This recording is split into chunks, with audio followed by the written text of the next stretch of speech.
Ladies and gentlemen, boys and girls, and lovers of drones everywhere, welcome to Thursday Night Live. Hey, Sean, welcome back, Geeksvana. Thank you very much. All right. It's going to be hopefully an abridged show tonight, a short show, because I've got to go to Chicago. Sorry, a what show? An abridged? What show? A short show. Short. A short show. Oh, I missed you thought? Okay. No, it wasn't. Sorry. No, okay. Because the shorter the show, the more sleep I can get before I have to leave at 3 a.m. with Keith. Thank you, Keith. He's taking me up to Chicago to get my car. He's always up for an adventure, that guy. So tonight, it's going to be a lot of fun.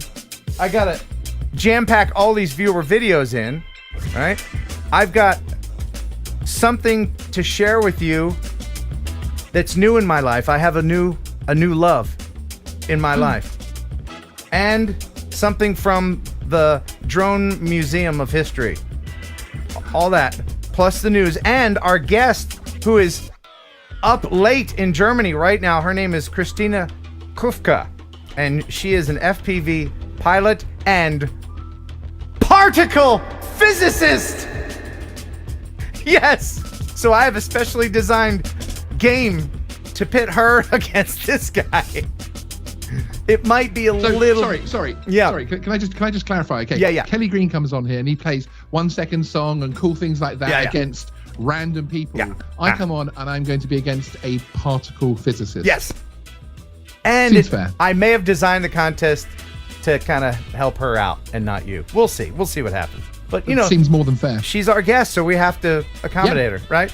And not to mention the fact that she's staying up very late. Either that or getting up early. Alexa, what time is it in Germany? Well, there's different time zones. In Germany, it's 2:01 a.m. Okay. Wow. So we will endeavor to get through the news and all this stuff. But first, ladies and gentlemen, it is our best sponsor of all time, the Cadillac of processed meat. I'm talking about a pigeon. Oh, man, let me restart it. A pigeon, a jerky. Pigeon jerky, the Cadillac of processed meats. You'll enjoy pigeon jerky, and you'll give your family a treat. It's balanced nutrition to help them grow. Yeah. And it's full of fiber to make them go. Here we go. You'll enjoy pigeon jerky, the Cadillac of processed meats. Yeah. Oh, wonderful, wonderful, wonderful. Thank you, Pigeon Jerky. A fabulous treat and snack since 1970. So what's new with you, Sean? What is new with you? It's also very early and or late where you are in the UK. Yeah, it's just a mere 1 a.m. here rather than 2 a.m. for the hardcore fans of the EU. Okay. Yeah, I mean, what's new with me? I'm sitting a different direction in my studio this week. That's new. I had jam on my toast this week. That's probably about it. Okay, so status quo with you. Yeah. Okay. Now you've got a lot of insight into the new DJI products that are coming up, and we'll talk a little bit about that later, including the. I already don't like it, and I haven't seen it. The new Osmo Action camera. I don't like it. It's in several pieces. It's some assembly required. I don't like it. Yeah. My preview to that is that I liked it a lot up until the very recent final retail photos were out, and now I'm starting to be a bit why? What does that do? Oh, right, more stuff to break, but we'll talk about that. And there's a very special weekly bow chart that we'll find out. But first, it looks like the train might be leaving without its conductor. And I thank you very, very much, everyone. Let me first thank the people in the pre-show chit-chat. You know, I lift up the velvet rope hours before the show is on, and people stop by while I'm editing things and getting the show ready. And those people I'd like to thank right now for the super early super chats. Thank you, Drone Rob, as always. He seems to be the first one. $20 from him. And Philip Koshat. There's Koshat all over the place. Thanks for the $5. And GMC Sport. Thank you very much for the $25, man. So awesome. And the Mojek with a 449 poundage. Thank you very, very, very much. And now it looks like we're off to the races if I can get this. And I will need this because I am heading up to Chicago and I'll be driving that gas-guzzling RX8 back. Let's see. Oh, we got a new member. We're looking for 10 new members. We got one, Drone Eagle. Welcome to the Pigeon Jerky Gang. Thank you, Drone Eagle. And Joe Blaylock with the $20. Have a great show, Ken Heron and gang. I got to run. Okay, so super chat and run. We're fine with that. That's okay. L Smeghead with a 1 pound 79. And he's had some car troubles too. And I am very sorry. I saw his video. Check out his channel. He says the bar car is now open on the train. Choo choo. Philip's back. Philip Koshet's back with the $10. Throwing in the logs for the fire to get the steam started on this train. Thank you, Philip. He's always a big supporter of the show, and that will come in very, very handy. Here's your personalized thank you from Sean. Thank you from the very bottom of our hearts and our souls here at TNL. We thank you for paying for the recovery truck. I mean, the gas. No, there won't be any. No, there won't be any of that. Fingers crossed. Newfoundland Drones with a Canadian $10. I think Ken said if he gets 10 new members tonight, he's going to change his name to Captain Dild. Oh. Captain Dild space. Oh. Sure, I'll do that. That sounds like something I could do. Captain Dildo! That's the name of a town, by the way, in case you didn't know. Big Water UAV Solutions, we'll be watching a video from him tonight. $10 for the mechanics fees. Thanks for the optimism. I appreciate that. Let me just go ahead and... It's gonna be fixed, and it's gonna remain fixed. Joe Fotaleo, hey, he's back. Joe's back. Ken, I hope we're still on for this weekend in Nashville. Should be flying around Saturday and Sunday after the football game. Where's a good spot? Well, there's a good spot right by Nissan Stadium where you can fly over the river and film Broadway and all the tourists. That's fun. If the car makes it back, I might meet you out there. We'll see. And we got a new member. Welcome to the Heron Birds. Hi, what is it? Gardo Rotor, welcome. Thank you very much for becoming a member. And Johnny Caffeine with a thumbs up, kitty cat. $5 from him. Thank you very much. Jenna C, who's watching the stream up there in New York. $19.99. Thank you so much, Jenna. Ken and FPV, he's on a mission from God. And that alludes to the special new addition to my life that I'll talk about here in just a minute. Some of you may or may not know what I'm talking about. I know Drone Rob does, who just gave us gas money with a 221 because he listens to my radio program on WJLI, Rock 98.3 in Paducah, Kentucky. And I thank him for that. Artco, hey Art, listening to us, watching us in Colorado. Last week's members only, brought to you by Manscaped 2.0. Yeah, you can go back and watch the members only content that we post. The one that we did today, not so much insight, but we did get into some pretty interesting topics. Eric Swanson with the $5, a little something for the Mazda drive. This will get you about a block and a half. No kidding. I swear, sometimes when I'm gunning it, I can almost see the fuel gauge going down. So I do need all this. And a lot of it will go in Keith's car, and I thank Keith very much for dragging my ass up there again. Little Sharp Bo Sharp, the son of Uncle Medium with a Canadian 420. I don't know what 420 is about. I have no idea what that's about. Sean, you got any clue about it? I don't know. Crazy Train, always my favorite. And Northern Tier FPV with the $10. Zoom Zoom. Hey guys, have a great show. Thank you so much. We got a lot planned. And as soon as I can see the end of this train, I mean, I hope it never ends, but you know, it's only keeping our German guest up. So I apologize. And I'm saying her name perfectly. Christina Krywka. Sorry, I had a little something in my throat. David Cassidy, my favorite partridge. Thank you, buddy. With a $19.99. Some more fuel for the train. Thank you very much, David Cassidy. TJ Grady with a $10. Good evening, gentlemen. Sure, it will be another great show. Media Mike, $20. Good evening, Ken and Sean. Thank you, Media Mike. WHM through the $20. Early to bed, early to rise makes a man wealthy, healthy, and on his way to the Windy City. Yeah. You know, I see the same people doing super chats each week, and I really, really sincerely appreciate it. You know, I was literally just thinking the same thing. That Yeah. the loyalty there is phenomenal. Frankly. It really does touch me in a place. Especially as this is such a terrible show. It's awful. I mean, I don't know why people watch it. I wouldn't watch it if I wasn't on it. I'm just kidding. So thank you guys. Thank you every week. Mappers 2 with the $5. Looking forward to Spin Up on November 6th. That's right. And Sean, you're going? You're going to Spin Up? No. I'm hosting the official pre-show though, so you can come along to Geeks Varna, and we'll be doing a warm-up for a couple of hours before the show, and we've got some great stuff to put out there, including some interviews with some of the speakers, etc. So all right, it's gonna be good fun. And Justin Dreeling with the $5. The super sticker says keep it up. Thank you, Justin. And T-Bird FPV with the $5. Thanks for answering all my rando questions this week. Oh yes, okay. I have the Air 2S on the way. You know, some people may have noticed if you email me, I tend to answer right away. And there's a reason for that. And the reason is, one, because I care to get the information to you right away. The other, and probably main reason for that, is because if I don't answer it, I will forget to do it and you'll never hear from me again. That's exactly why that is. Oh my goodness, we're attaching another engine. All right. So thank you, T-Bird FPV.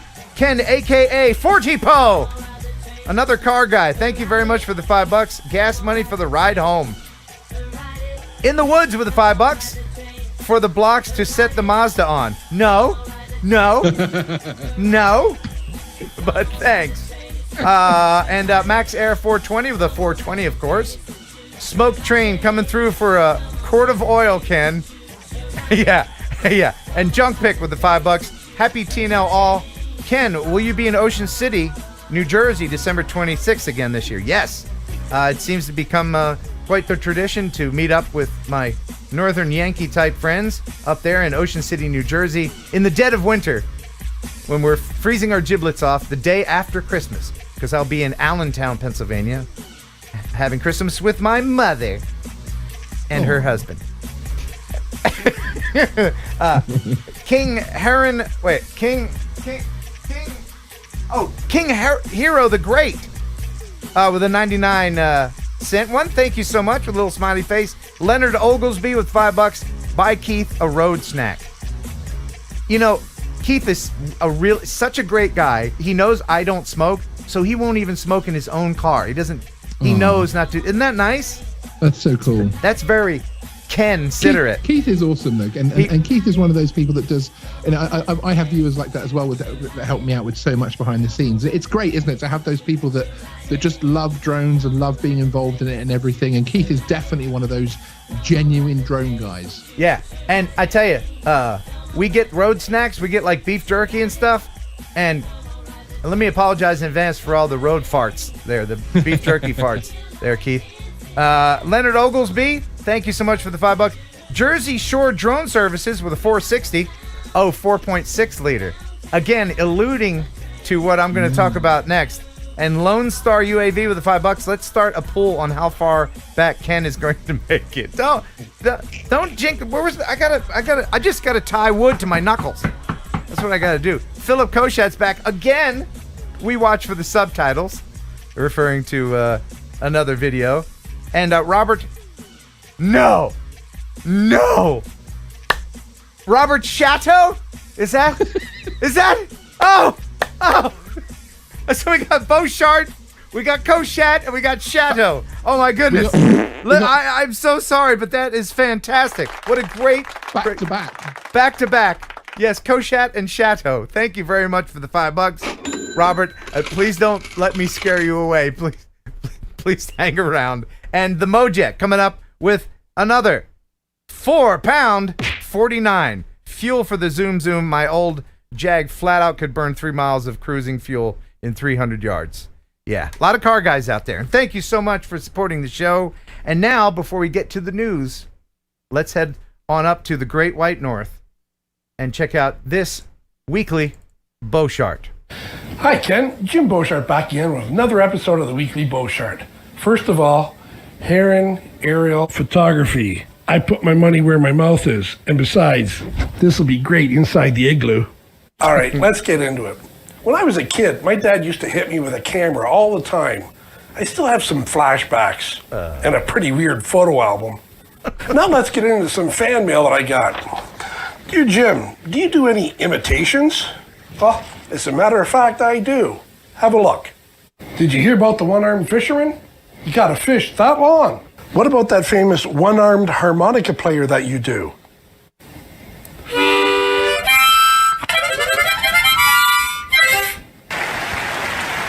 Thank you. Thank you very much. And now here's a quick one, because as usual, we are running out of time. Why do the Irish make their chili with only 239 beans? Why? Any more would be too hearty. Oh, okay. On that note, and bye. Oh, that's fantastic. That is fantastic. He does it again. I tell you, I did see that once before, and I laughed so hard. I was not expecting that. I was not expecting that. And neither were you? But No, not at all. anyway, now before we get into the news, I do have to mention the addition to my family. Everybody's been making fun of my RX8 and the Wankel rotary engine and how non-dependable it is. But that's why it's in the shop, to get it to be dependable. But still, something could go wrong and I need transportation. So I was looking at an old LeBaron, just something like, like a $200 car I could get groceries in or whatever. And we were this is in Kentucky. We were going down the road in Kentucky to go check this car out when I passed a cop, and I was going pretty fast. And so I slowed down, and then when I slowed down, I noticed that there was a for sale sign in the window. So I bought a cop car. That's my car. Nice. That is it. It's being tuned right now, and this is what it looks like. It's got the cop interceptor motor package for those who know about the Ford Crown Victorias. Apparently these are really reliable vehicles. I guess they had to be, for the cops. They're just going to sit around and write reports and everything, but that's my car. Do you have any Crown Victorias over there in the UK driving around? No. We do have some that have been imported, as sort of one-offs sort of thing, but it isn't a model that's over here. It probably wouldn't fit on most of our streets. It is a boat. It's a boat. Remember that little Fiat I was driving from the radio station? You could park that in the trunk of this thing. Seriously. Yeah, I was about to say, is it in the trunk in that photo? On the toddler scale, you could put 24 toddlers in the trunk of that. I mean, you'd have to really push down on. I mean, you'd probably have to slam the trunk just to get their little hands in there, but you could fit that many in there, I bet. Anyway, so I'll just let you know, I ordered a custom plate through Tennessee. Can't believe it was available. I got P.O.P.O. Popo. I got Popo. They let me have it. That's crazy. That's nuts. Anyway, let's get into the news. Stop the music. It's time for news. Heading over into the drone newsroom. Industry drone news with Jeff Sills. What's happening, buddy? Still can't believe what I have to go through to follow Mr. Beauchart. I don't understand how I've morphed in this show to first following the pigeon jerky and then now Beauchart. Well, he's just the opener for you. He's the opening act. You're the main draw here, Jeff. So let's hear that news. All right. So back in June, we talked about the Lake County Sheriff's Office. They had a drone that got shot down by a gentleman, and his name was Mr. Goney. Mr. Goney was then confronted by the police department, admitted to shooting down the drone, and also admitted that he was legally not allowed to possess a gun because he was a convicted felon. He had 29 prior felony convictions in the state, and he was indicted recently for shooting down the drone. He is now facing 30 years in federal prison if convicted on both counts in this particular case. Good. This guy is... He just looks like the type that would shoot down a drone. Doesn't he look like the type to be like, I don't care what the law is. If it's over my property, I'm going to shoot it down. Well, and once again, it is a reminder to those individuals out there that feel that shooting down a drone is within their rights.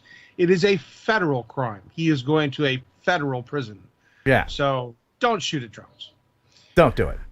All right. Speaking of federal, next in the news, we have the head of the FCC, Brendan Carr, who decided recently that after review of the Chinese drone maker DJI, he's calling it a potential Huawei on wings. Yeah. Here's the guy right here. There he is. That's Mr. Carr. And what do you call it? Huawei on wings? Yeah, Huawei on wings. Does he know that quadcopters don't have wings?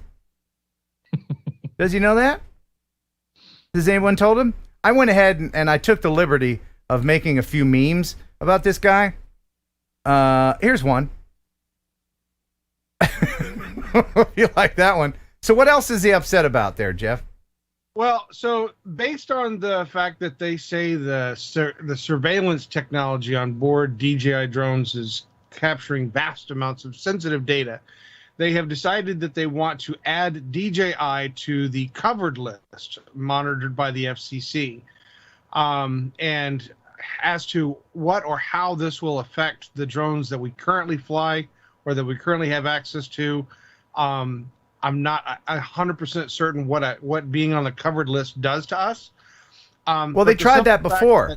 They tried that before. I can answer that question, actually, if you'd like me to. Yeah, go ahead. The covered list basically stops federal dollars being spent on that manufacturer. However, they're actually updating the covered list to now include you'll no longer be able to get FCC approval for products either, so you won't be able to sell those products in the United States.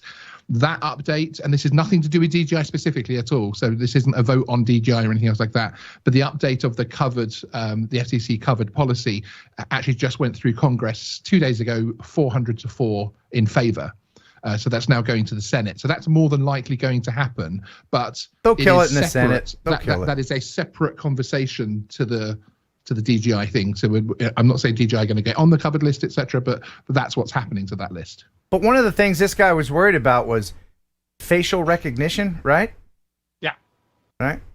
Yeah. Okay. And he was also concerned about the fact that because people are using their smartphones, they're connecting their smartphones to this, that data from their smartphones, potential personal information, etc., can be taken from the phone and transmitted, which they feel that they have evidence of it doing that. So, I mean, it'll be interesting to see how this plays out, but the simple fact that, as you mentioned before, he doesn't realize that drones have...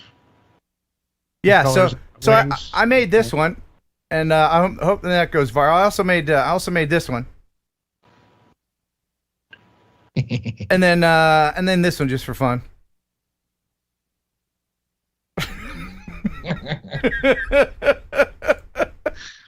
You're gonna get me in trouble with YouTube, just in the news. All right. So next in the news, we have a Dutch railway recently spent about 10 million euros removing graffiti from trains. Vandalism is a very serious issue, and in recent years, that vandalism has increased. Last year, 142,000 square meters of trains were sprayed. That's about 20 football fields. So what they're doing now is they're setting up new security to start monitoring the trains. One of which is a drone system that if the sensors detect that people are hanging around the trains and trying to paint them, it will set off a sensor and the drone will then be launched and it will go out and film these individuals to get the information that they need to be able to prosecute these people that are spraying these trains. That's great. But weren't they kind of filming themselves? Isn't that them filming themselves? I don't know. I mean, I don't know. if you're gonna do the crime, I love how they dressed up like Utes doing wrong. It's like how do they dress? They all put these large coats on and have balaclavas on. Right. We need hoodies. Yeah. We need to look the part. Yeah. All right. So next in the news, I'll let you guys judge for this, but recently the Minnesota Timberwolves decided that they were going to have some fun with one of their players and an FPV drone. Oh, let's see what we got, man.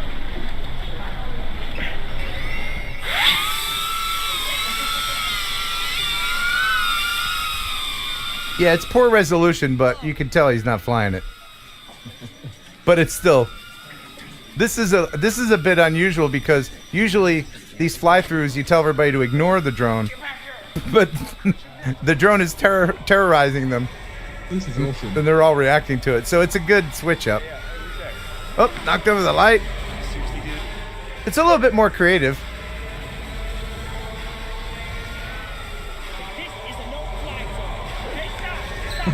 This is a no-fly zone.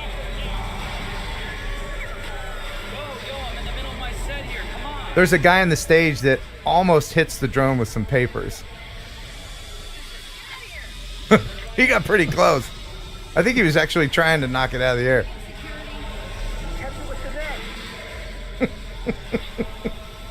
Is that the same mascot running around the whole building doing all this, or is it three different mascots? That's the same mascot. Oh!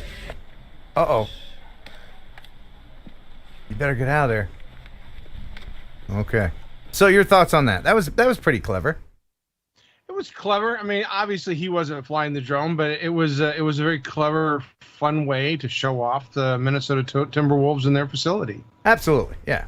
Yeah, and again, it shows that drones can be used in all sorts of different ways for marketing. To just, in this case, drawing attention. So I thought that was really well done. Yep, I agree.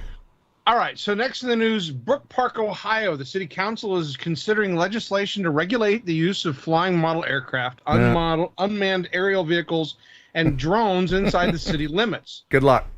The proposed ordinance was discussed at the council's October 12th caucus. The quote from Councilman Tom Troyer said, "I think we've needed this for a long time. It's simple, and this gives us a simple start to regulating drones." Yep. Which apparently Tom Troyer doesn't realize that they're not allowed to regulate drones. That's the thing about FAA. these little municipalities. They're like, you know what? We don't like drones. All right, let's make an ordinance. Okay, well, we need signs too. All right, we'll head down to Kinko's. We'll put up signs. Doesn't matter. You can hang your goggles on the sign and fly the drone. They have no power to do so. They have no control over their airspace. So nice try. This is part of the established, reasonable, and uniform regulations that they want to put in. The operator must receive express written consent from the mayor or police chief. Mm-hmm. A 1,000-foot restriction would be enforced to keep unmanned flying vehicles away from public or private school properties, all city-owned buildings, utility power substations, active crime scenes, cell towers, active fire or accident scenes. Users would also be prohibited from sustained operation above roadways where the aerial vehicle could pose a distraction to drivers. They just took all of the rules that we should know as drone pilots. All the people watching know that you can't have sustained in the United States a sustained flight over roads. You can't go to active crime scenes and fire scenes and everything. So. Then they get a little bit on the crazier side by legislation that restricts the infringement of people's privacy through unauthorized photographs. Oh no! Good luck with that. Yeah. No. These people have a distorted expectation of privacy. You see, we're living in something I like to call 2021, soon to be 2022, and every time you go out of your house, even when you're in your house. You know, your Echo Dot's listening to you. Your ATM is filming you as you drive by. The camera at the gas station. You know, I mean, just... Is it right? Probably not. Does it need legislation? Probably. But these little municipalities aren't going to do it because they're overstepping. And that pisses me off. It almost makes me want to go there on purpose and fly around the mayor's head. Do an orbit just around the mayor. Where is this again? This would be located in Brook Park, Ohio. Hey, And Brook the Park, gentleman Ohio. By the gentleman by the name of Tom Troyer is the councilman in charge of this, and his final statement was that he indicated he does not anticipate any problems enforcing the restriction by the city. He doesn't, does he? He doesn't anticipate any problems.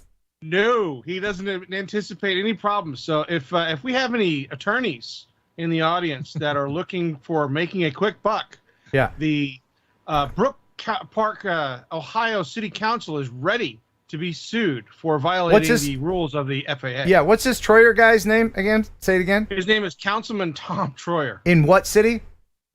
Brook Park, Ohio. Okay.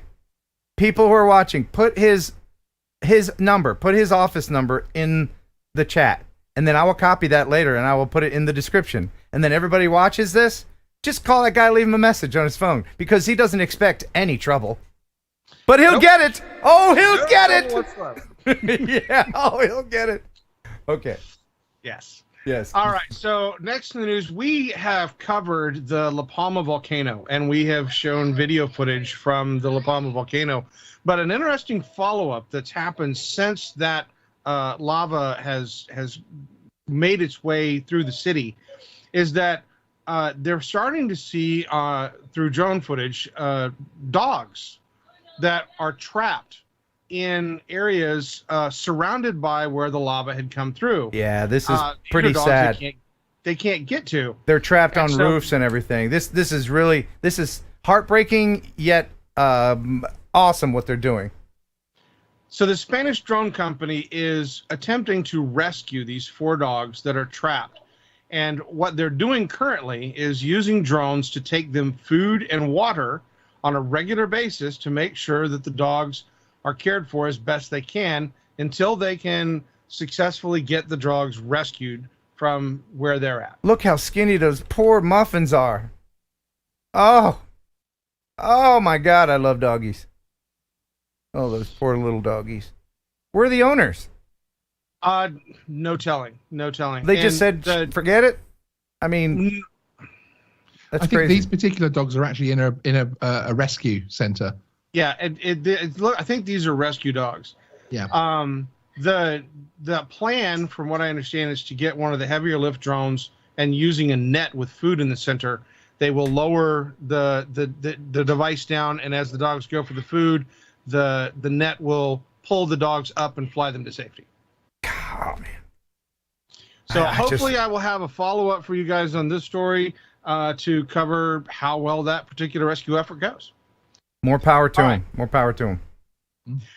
Next in the news, we have a company called Cyclotech. And Cyclotech recently demonstrated their new technology demonstrator called the Cyclorotor Propulsion System. Yeah, and I got people sending me this, like a lot of people sent me this, going, look at this. I mean, it's neat, but it's super inefficient. This is more energy inefficient than my Mazda rotary engine. Yeah. So yeah. It's actually more of a celebration of the AI and the coding than anything to do with efficient flight. Right. I mean, I'm sorry, this isn't a propeller replacement. It isn't. Yeah, no, it's using neat. the Voice Snyder propeller design, which has been used in maritime applications for decades. Yeah. So it is not new technology, but the application to quote unquote an air taxi would be. It is neato, and I'm glad that they were able to do that. But no, propellers are here to stay until we get the anti-gravity technology going. Who's working on that? Is that Elon? Elon's on that? I'm being told Elon's on that. Okay. I call him Elon because, we're tight like that. Well, and rumor has it that your guest this evening has an affinity for FPV flights, so I would be remiss if I did not provide a more, experienced FPV video. So recently, Northwestern University decided to showcase their student life through first-person video. Cool. All right. So they told everybody, ignore the drone. Yeah, this would be one where they say to ignore the drone. Right. Because You know, I mean, there are some people, some newbies may be watching this stream that are thinking, hey, this is a great idea. I'll just go to my school and I'll fly it around. Well, this is not the reaction that you would get, an entirely different reaction if you just did this without lots of planning. Yeah, this one was shot by a Minneapolis-based company called Sky Candy Studios. And so they worked in conjunction with the university to do this. Yeah, that is a lot of planning. Yeah, they definitely covered quite a bit, and it's a great promo for the university. Yeah, that's really cool. Okay, so I think next or last in the news we have a video that has come out of Peru. This is a video that has gone around the internet in Barranca, Peru, in a neighborhood. Some people noticed that a drone or a pigeon had gotten caught in a telephone line and was hanging upside down above the street. Aww. So a couple of police officers that happened to be part of the drone group decided that they were going to free this pigeon, and they came up with the idea of attaching a very sharp blade to the front of the drone and then flying up and cutting the bird free using the drone. Awesome, but it still had some string on its little pigeon feet, and then I guess somebody caught it and they cut the string off of it and set it free. Yes. That's great. It's a feel-good story. It is. Let's see him take off here. You're free, buddy. Go ahead and fly away. Just stay away from Tennessee because we'll make jerky out of you. So thank you very much for that story. Oh, what's that? Oh, my producer that doesn't exist wanted me to ask you, Jeff, what the animal, because he can't see the screen, he's just listening. What was the animal? Right? Yeah, he wants to know what the animal was in that story we just did. He doesn't exist, right? Do you exist?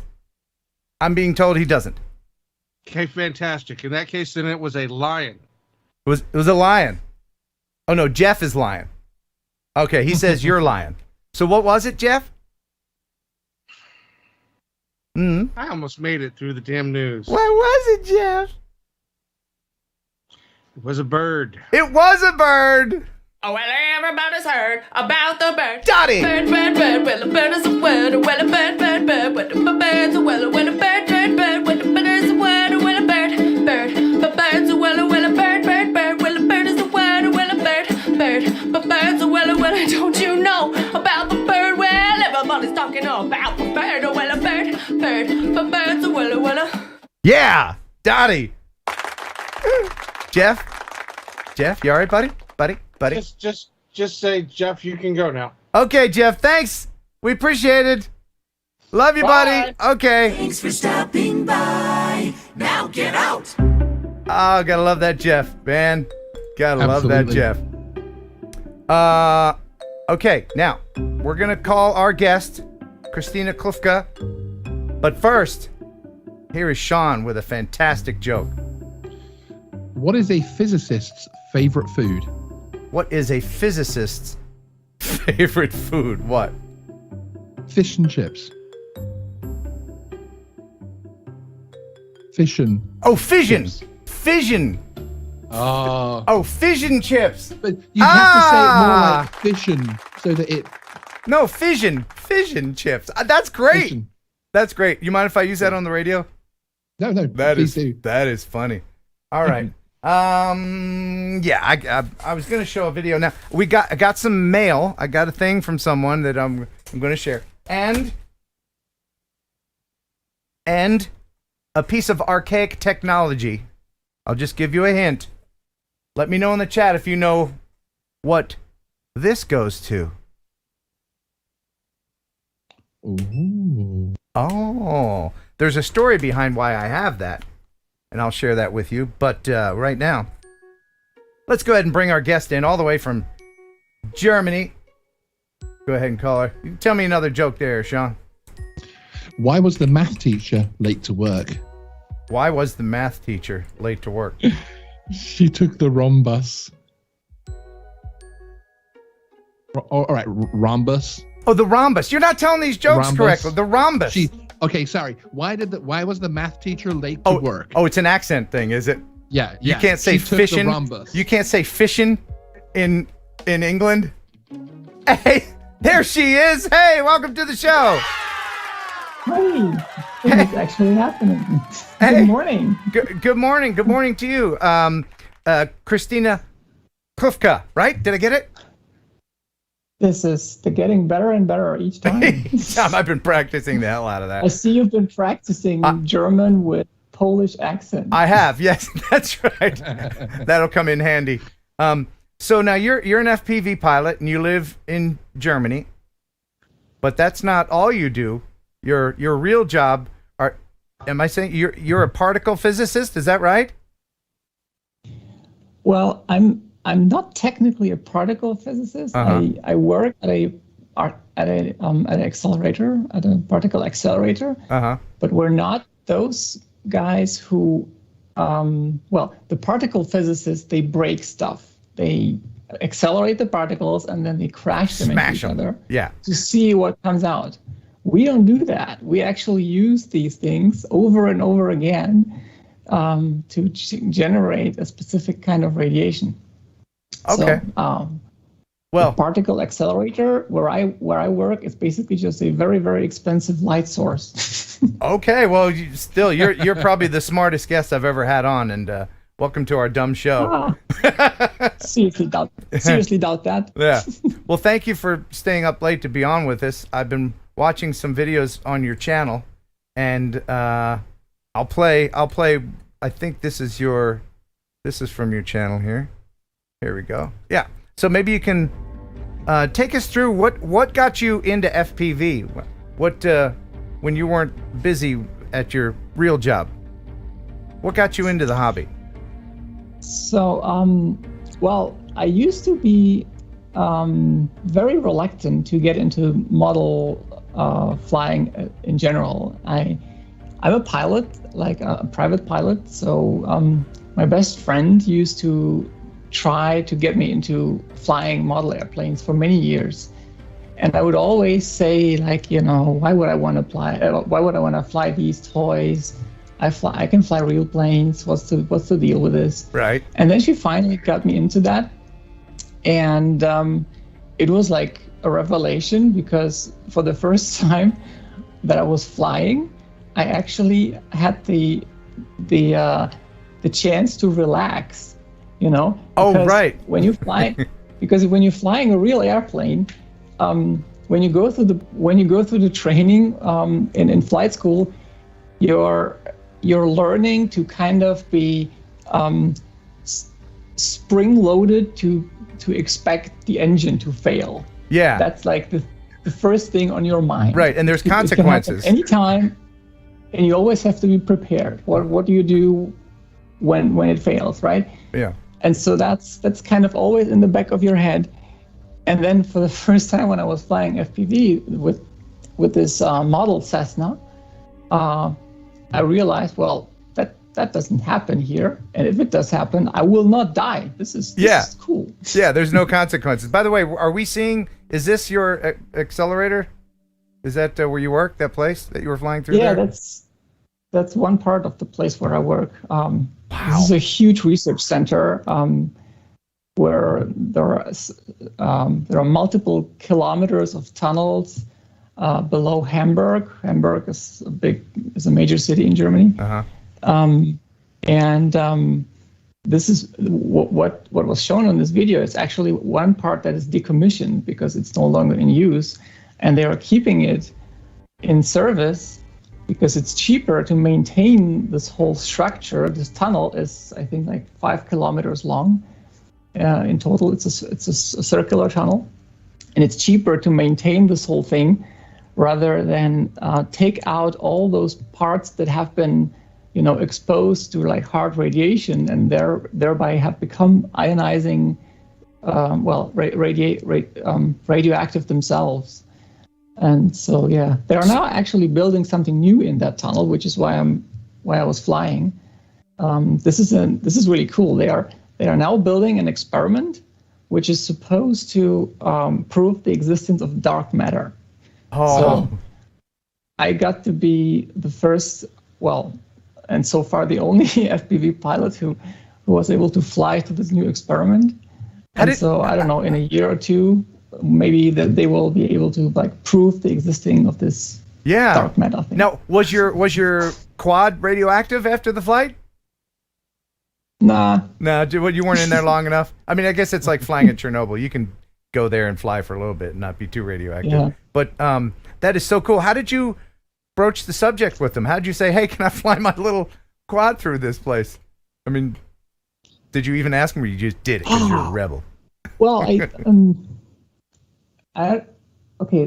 think I made a video once for the research center that was for an open lab day with like a laboratory teaser video, and then one of the engineers who is working on this new experiment saw it, and then he approached me, and that's how this whole deal started. And now I've been recording videos every year for 3 years, so there's even a progress documented in these videos. That's awesome.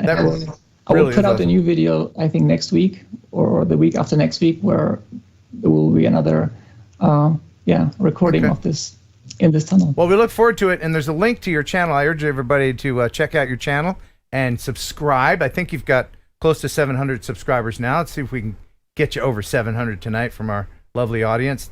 If there's moderators, we'll put the link in the chat as well. That would encourage her to make more content.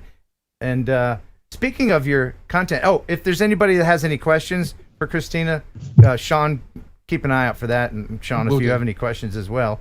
Do you have any questions for her?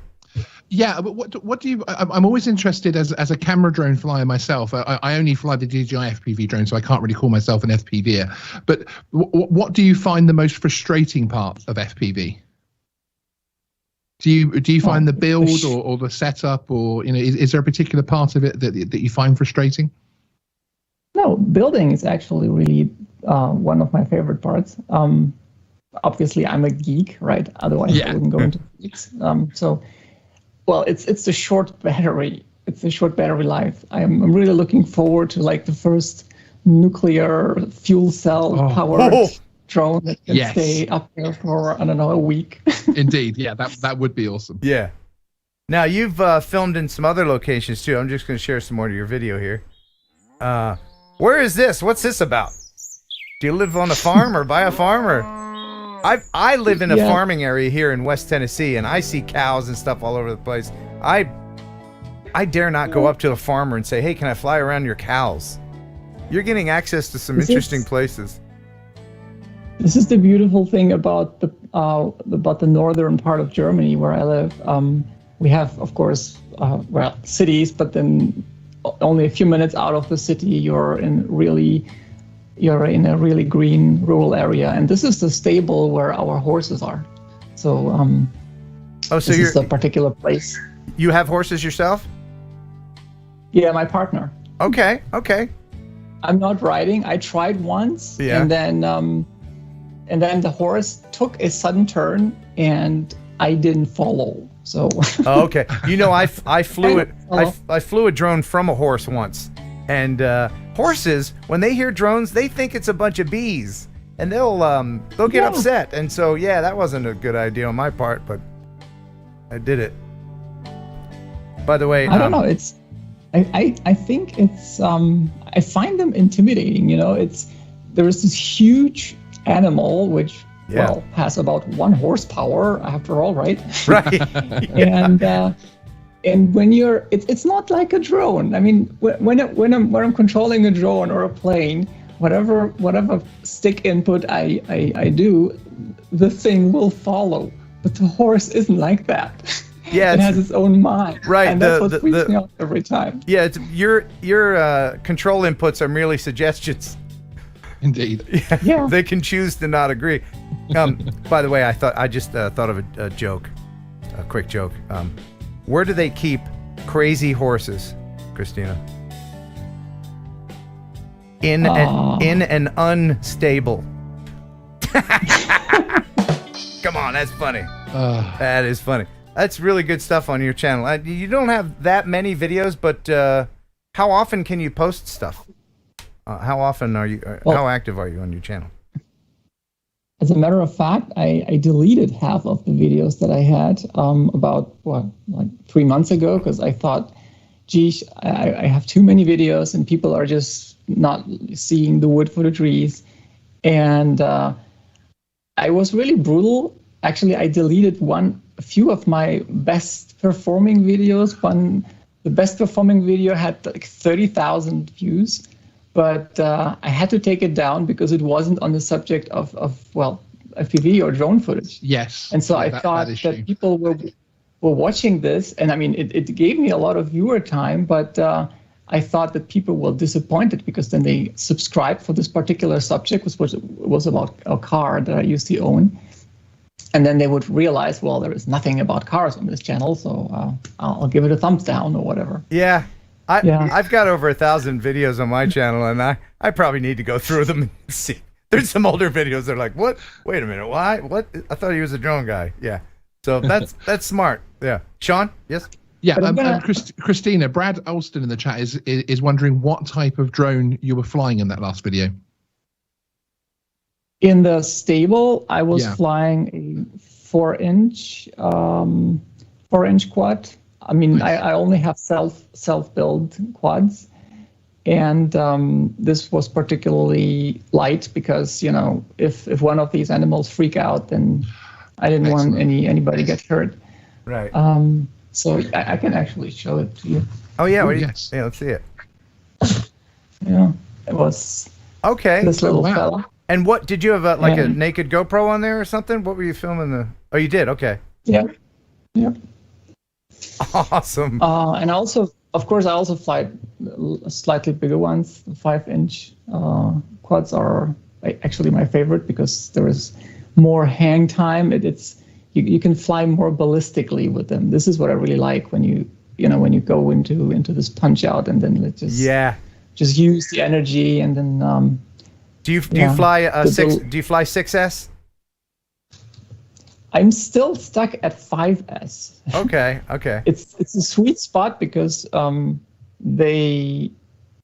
old quads, all of my quads I originally built for 4S, and they're working fine at 5S. But with 6S, I would probably risk damaging the motors or the ESC or whatever.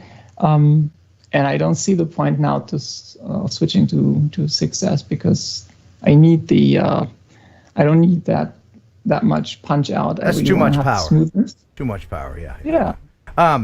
So what's it like to fly in Germany? Do you are people generally, the public, are they open to seeing these things fly around? Are you restricted? Can you fly, like, for instance, close to buildings? I know in the UK, recently you're able to do that. Is that right, Sean? Or yeah, we've actually got very similar rules now.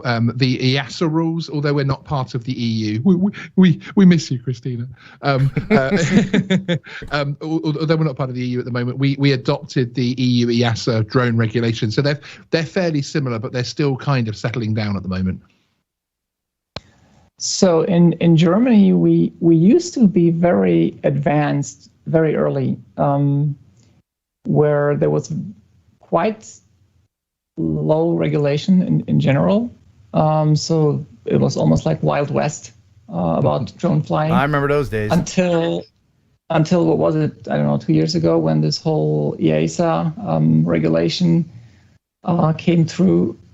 But still, I feel that the German Agency of Aviation is really trying to not kill off this technology. So even though there are limitations, of course, you cannot fly over people when you have something that is over a specific weight. And of course, you have to stay away from sensitive infrastructure, Autobahnen, of course, or government buildings and things like that.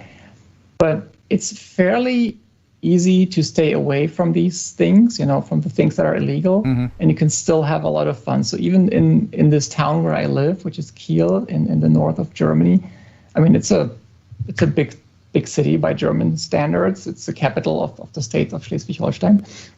I can fly my quad even in urban areas. I mean, the 250 gram quads. Right. And I can even fly the bigger ones in urban areas because I'm fully certified. I'm fully certified drone pilot, so it's not that big of a deal to do this certificate. It's a fairly easy test, and once you're through this, you can do even more with provided that you take necessary precautions.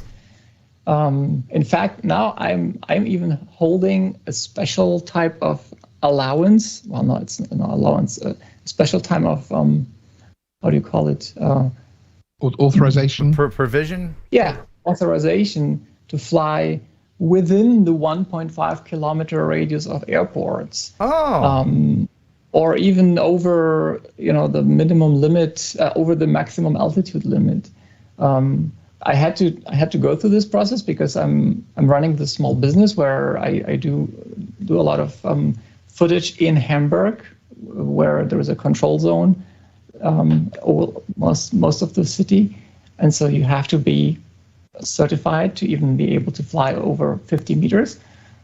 But I found it really easy to get through this whole process and get certified to even fly over the boundaries. And so overall, I think it's really well maintained in Germany. And the population, whenever I'm out flying, I had never experienced a negative feedback from bystanders or people coming by. Some people are cautious, they don't say anything, they just look. Some just come on and then ask, how fast does this thing go and how high can you fly? Right. And there was never ever a negative situation to my recollection. Well, that's good. Oh no, actually I have to correct, there was one crazy person. Oh, tell me about the crazy person. I was flying in close to the fjord. We have a fjord in the city. So the city is built around a fjord, and there was this huge empty space. Like there's a building now at this space, but back then there was just deserted. Mm-hmm. And the woman came to me and argued that I am disturbing the doves. Oh. Right. So you have German Karens. You have German Karens. Do you know what a Karen is? I think that's just I don't think Germany knows. It's a Karen is what we call someone who wants to speak to the manager about something or other. Oh yeah, the Karen, of course. Yeah, that was the early prototype. Yeah. And then I told her where are the doves that I'm disturbing? And she told me they are not here yet, but they will come because I am here every morning and I feed them. So, okay. So she was pre-upset. Nice. Well, let me ask you this. What's the name of the airspace governing agency? It's Luft something, isn't it? What did you call it? I can't pronounce it. Luftfahrtbundesamt. That's the thing. There it is. Now, do they kind of follow the lead of our FAA? I know Australia and a couple of other countries do kind of follow our lead with things. Is your governing agency influenced at all by what we're doing or any other country? I mean, because it seems to me like all the rules around the world are pretty similar. It appears that whatever the FAA does happens to us a couple of years later. So this whole 250 gram thing, I think, happened before in the US. Now, I think you are dealing with this weird remote ID process. Right. Already or not, I don't know. But we're gearing up for it. This will probably also happen to us in a year or two. So you're going to do that too? Yeah. I think so. I'm afraid that it will happen. We are currently so the German regulation is currently in a state of like a transitional. We have a transitional regulation for the drones, which is not fully accommodating the EASA rules. Well, it's a little bit it's more extended than the EASA rules. So, for example, we are still allowed to fly self-built quads, whatever whatever exists already can be flown, or even if you build it now, you can still fly it. But this is only until the end of next year. So by the beginning of 2023, there will be this, certification number C1 through to C4. And so every manufacturer will have to put this label on their drones. And only then you're allowed to fly them. And it's completely unclear now what will happen to, to the DIY drones. Yeah, that's sub 250 is still going to be okay actually. With the new EASA rules for self build, and then everything else will get a C4 label. So it will mean you have to be 150 meters from any kind of congested area, basically, which is where all the fun stuff is, the abandoned buildings and things like that, basically. But what happens with that, and that I've noticed with the FAA stuff is they'll regulate something and then it'll be inconvenient for other people that they're trying to accommodate. For instance, like flying at night, you used to have to get a 14 CFR, part 109.27 or something, and now just any old schmo can fly at night because of the drones that are going to transport my tube socks one day. They're trying to accommodate all the Jeff Bezos and everything. So I think that the same thing will happen with remote ID. They'll put something into place. It'll be too clunky. They'll roll it back. They'll make, we don't have to install this thing. It'll just be software or firmware update, but they'll whittle it down. It'll be an ongoing evolution, and then like people that follow what the FAA is doing are like, they did this way. It seems to work. Oh, it's not working for them. Okay, we're going to change too. So it really is so up in the air. Yeah. And besides, I mean, I don't know, 80% of what we are doing right now in the FPV community is illegal anyway, because that's where all the fun is. I mean, I'm not advocating illegal stuff, but when you're flying in a bando or when you're flying close to, I don't know, some high tension power line or whatever. I mean, close means less than 100 meters, right? Yeah. This is technically illegal, but there is no way of controlling these all these regulations. So who's gonna keep me from flying a non-remote ID equipped 300-gram quad 2 years from now? There's zero chance. Right, and I think all this will do will be create more Karens. If they have access to our location and everything, they're going to be, there's a drone spying on me and stuff like that. And now, does your regulating body, the Luft, what did you say it again? The Luft, what was it? Luftfahrtbundesamt. That thing. Can they differentiate between FPV and GPS? Do they know the difference? Because our FAA is kind of like lumping them all together. Well, they do know the term FPV. It's actually in the legislation, so it's written in there. Mm-hmm. But they only use it to make sure that even when you are flying FPV, you still have to stay within the visual line of sight. So flying FPV does not exempt you from staying within the line of sight, which I find kind of stupid, because when I fly FPV, I have much greater control over where I'm flying, over what's coming towards me or what's in my proximity. Whereas if I'm flying visual line of sight, greater than 50 meters, right? There's zero chance of really knowing exactly what's happening unless you're high up in the sky. Right, your orientation is off. So I'm hoping that sometime in future, people will realize, the authorities will realize that this FPV thing really is a big safety benefit. I never lost a drone. I never got disoriented and lost a drone due to disorientation when I was on FPV. But I lost 2 quads when I was trying to fly them visual line of sight. Mm-hmm. So I think part of the problem is that even governing agencies, along with the laymen who aren't in the droning community, still look at these flying things as toys instead of tools. And even though they're teeny tiny, they're colorful. and they look like toys that are sold, but these are tools. People are making careers out of this stuff, and they're all here to stay. They're delivering paddles to people who are having heart attacks. They're delivering food to dogs on rooftops in volcano areas, and their drones are here to stay, and they're not all toys. But very powerful toys, at least. Very powerful toys. Yeah, I mean, you can play with them, sure. I mean, I love playing with them, but yeah. So, do we have any questions, Sean, from people that we're missing? I don't want to miss anybody. No, we've covered the questions from the chat. Okay, very good. I have a question. Yeah, what is it?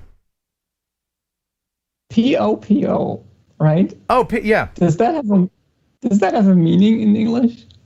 It's the slang term. It does have a meaning in German. Yeah. Oh, it does? Oh, is it dirty and nasty? Kind of.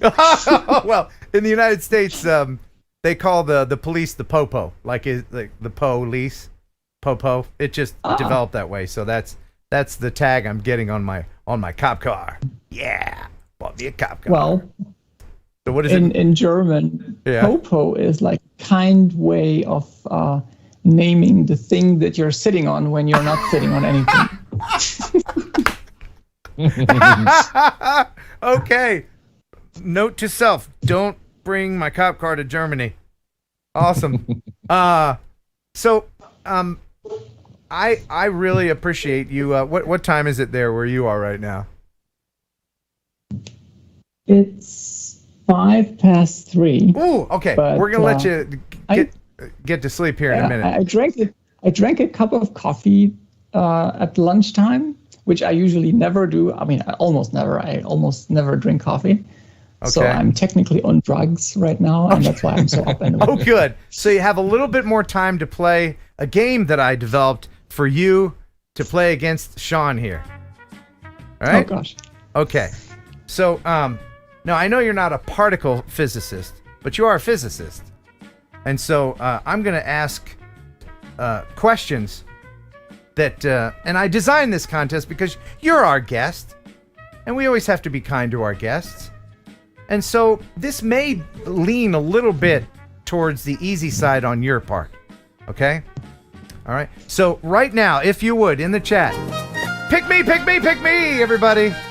Gonna give away a prize from freewellgear.com. Freewell Filters. They are a sponsor of the program. freewellgear.com. Go there and check them out. Tell them Ken sent you. We're going to give away ND filters for your camera, your drone, anything. They got all kinds of stuff there. So, pick me in the chat right now. Now, Sean will pick one person for him. And Christina, you'll pick one person, but don't say who they are out loud. Just write them down if you would. Do you have access to the chat? Or no? I can pick for you if you like. No, it's okay. I can pick someone for you if you like. Okay. I will pick someone for Christina. Okay. Oh my goodness. So many people. All right. Sean, try to pick someone that hasn't been picked before. Yep, I have someone. All right. And I gotta pick someone. Oh my gosh.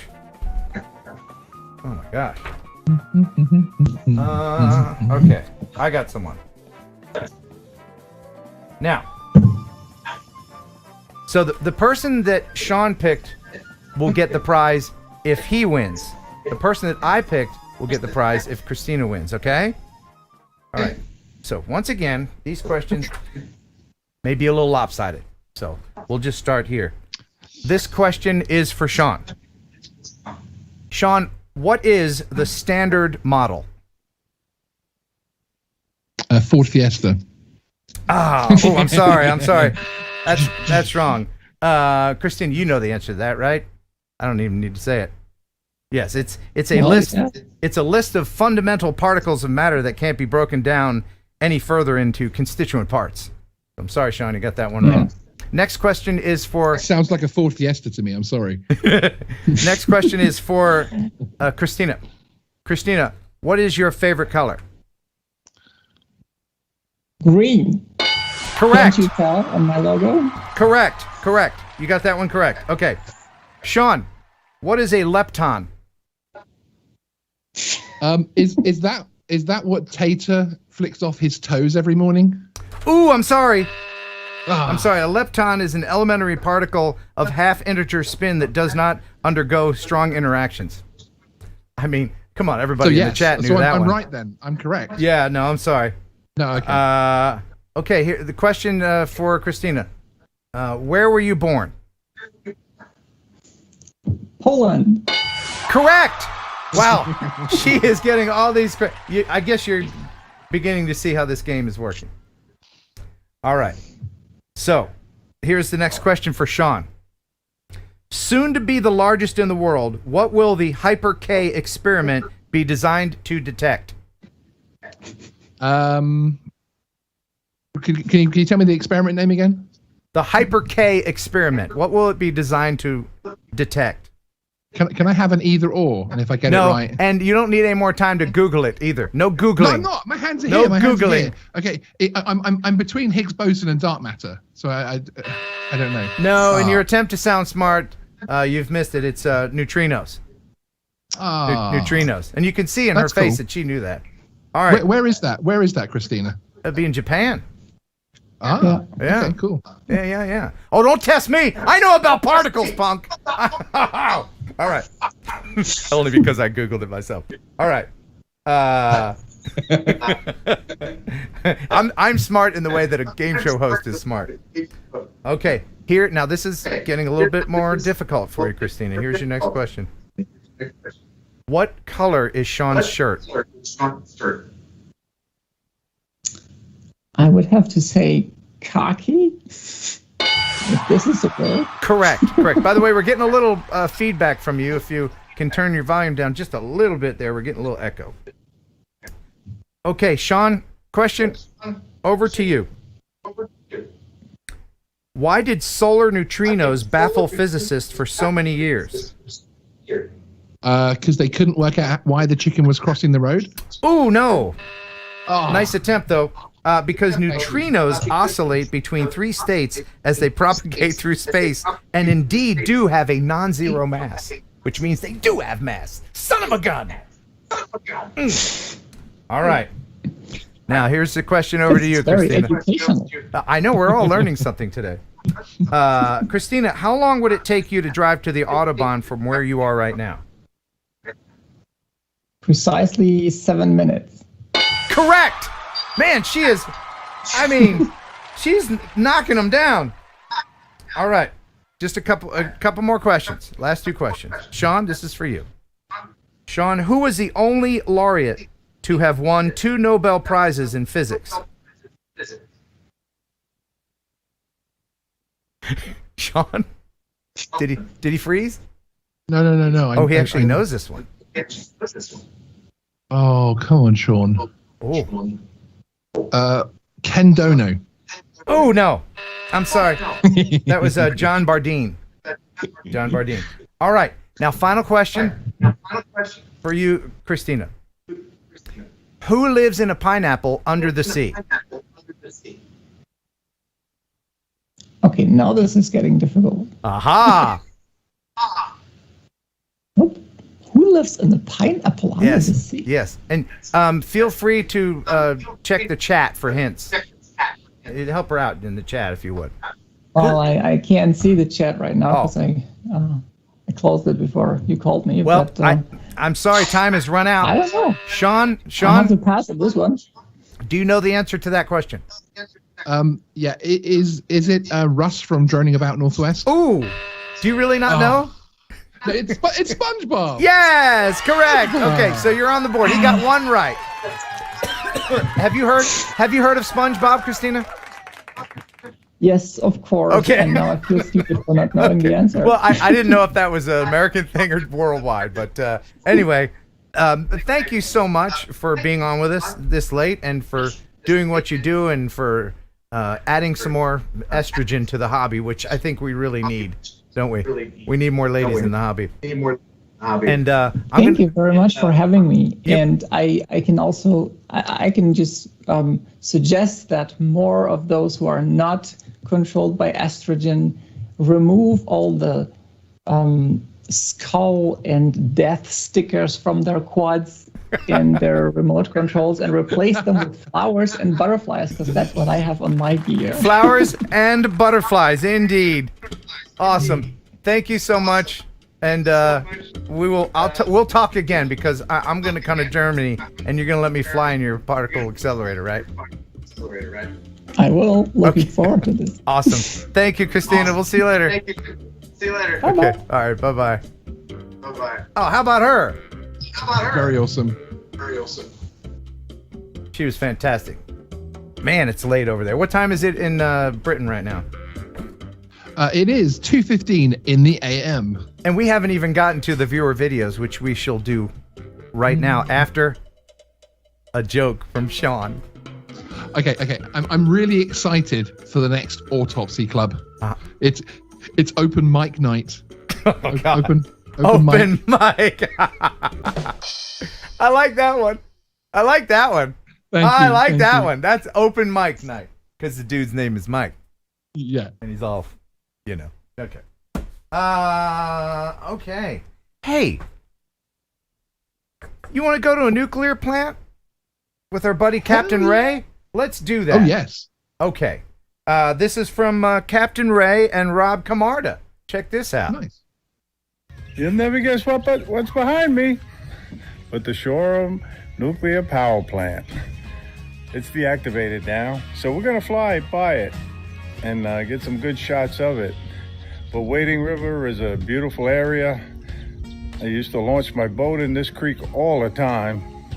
Fishing is great out in the Long Island Sound. Rob, it's good to see you again. Yeah, we're making this a regular thing. We got to start something called the commission. So what do you think about the Shoreham nuclear power plant? I've never seen it before. I didn't expect it to be blue. So it's like 1970s blue, or turquoise. And what are you going to be flying today? I'll be flying the Ortel Evo 2 with the 6K sensor. I'm going to be flying the DJI Air 2S drone. By the way, we'll reveal the winner. I forgot to tell. Yes, I was going to say that afterwards. Yeah. And why are there so many Ready Set Drone shirts all over the place? Has he got just thousands of them? Because he's awesome, man. Well, that's true. He is awesome. Yeah. And he's very generous. He is. Evidently. That's a dumb color for a power plant. It looks like it should be a giant aquarium or something.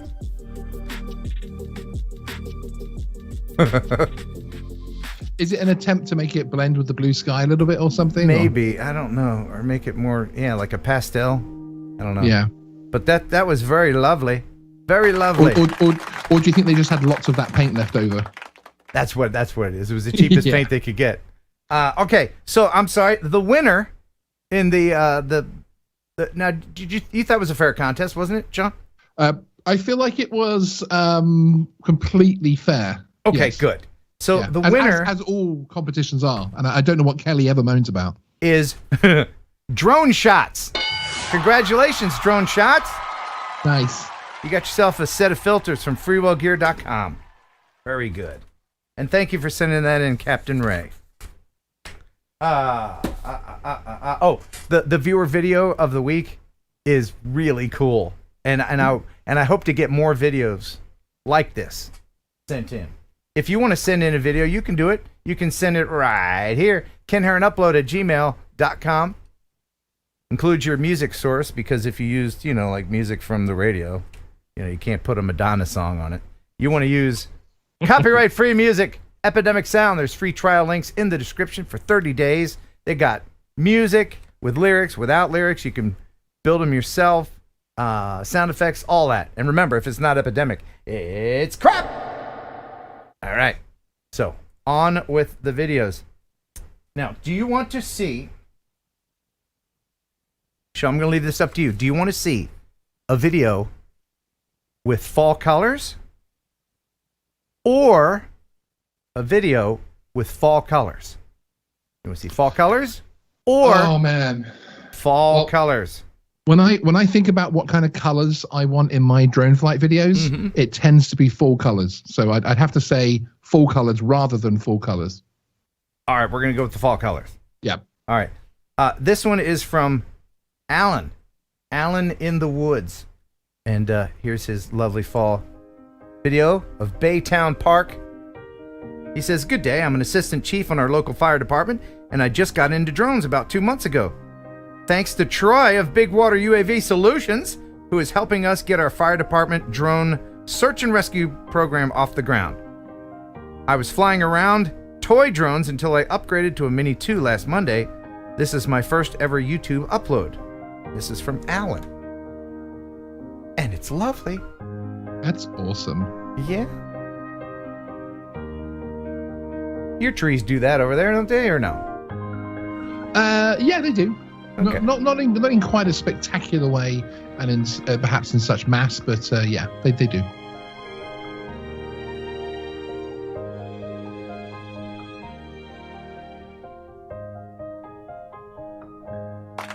That was lovely. Thank you, Alan, for sending that in.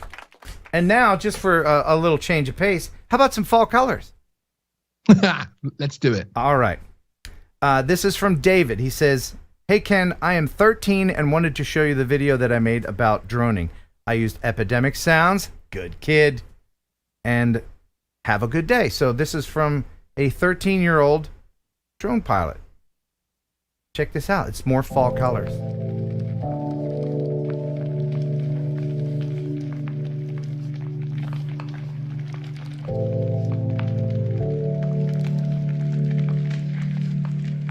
Brave flying over water.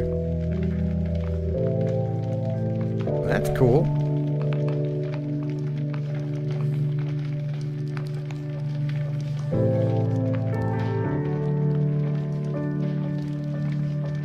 Sean, your thoughts? You look mesmerized. Are you falling asleep? Falling asleep over there? This is probably not the video to share with someone when it's 2 a.m. I was watching. I was actually reading the chat. Oh, okay. Reading the chat because I can see you. You kind of look like you're. Yeah. I realized I did do that glaze thing, didn't I? But no, it's really awesome. Actually, I like showing the beams holding the sides of the rocks up a bit there as well. I thought that too. Supports in. I thought that too, but I think those are just fallen trees. Yeah. But, are they? They look like support beams, didn't they? They do. They're the most perfectly fallen trees ever. Like some park ranger's going to go out there. Oh, the mountain's about to fall over. Prop it up. That's a good point, actually. Yeah. But no, this is great. 2:30 a.m. Come on. Yeah. Don't you wish you were 13 right now with all this technology coming out? Imagine the things that you'll live to see. Us old guys, we're going to die off. Imagine the trouble we would have got in as well, though. Oh, that is true. That is true. Yeah. I always say all those things you did, and you still captured them on video camera. Can you imagine how much more of those things you would have captured? True. I always like to say, if laser pointers were around when I was in high school, I'd still be in high school. Because I got in trouble when those things first came out. I was like, oh, let's put a dot over here. Let's put a dot on the teacher's butt. That's what I would do. But anyway, thank you very much, David. That was lovely. And thank you for sending it in. Again, if we have any budding filmmakers out there you want to share for next week, kenheronupload@gmail.com. Awesome. I know people are staring at this package wondering what's in here. Should we open it now? Are you saying people are staring at your package? That's kind of what I was implying. Okay. Yeah. Right. Yes. Let's have a look at what's Let's inside the package. Captain, incoming message. Mail call. Gather around, everyone. There's a letter in your mailbox. Time for mail call. Okay. If you want to send me something, you can. If you want to, you can send it here. Ken Heron, Box 1281, Huntington, Tennessee 38344. All right. So this is DJI. If you're watching Ronin 4D, Mavic 3, any of those boxes hanging around your warehouse at the moment, just send them to Ken. Look, all right. Just a quick aside. I know. All right. Okay. All right. Okay. You've seen the Ronin 4D, right? Everybody's. Oh yeah.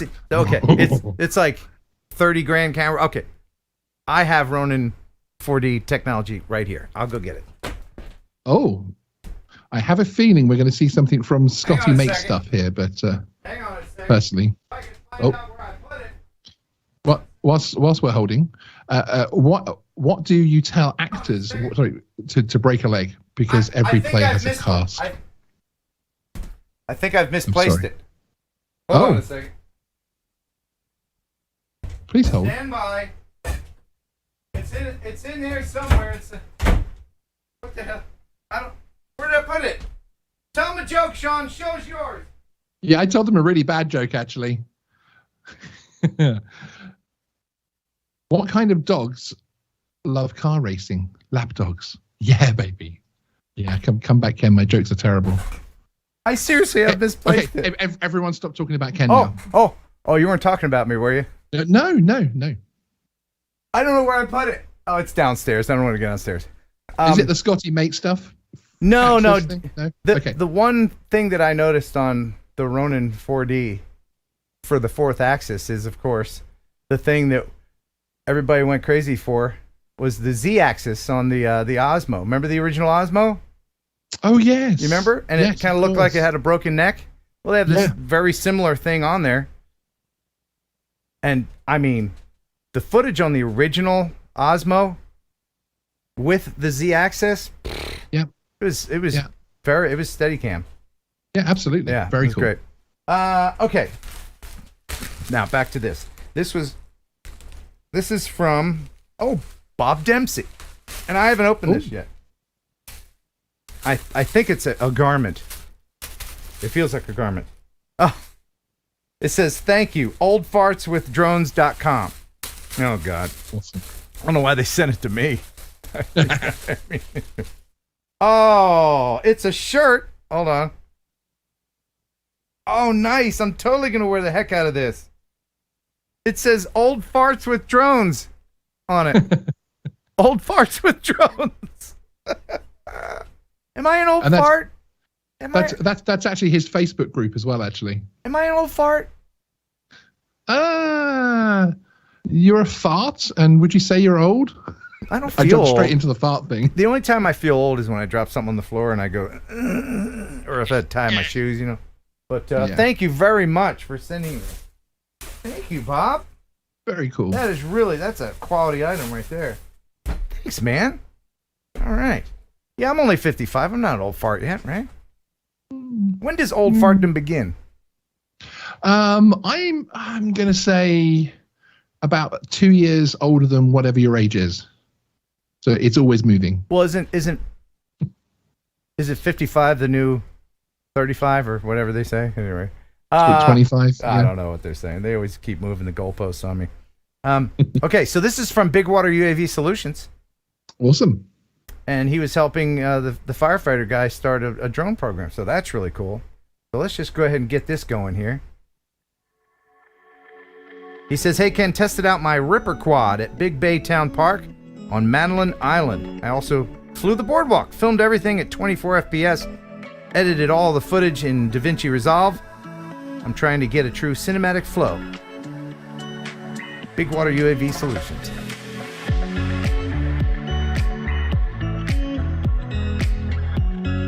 A lot of GPS pilots are venturing into the FPV space. Sean, when are you coming over?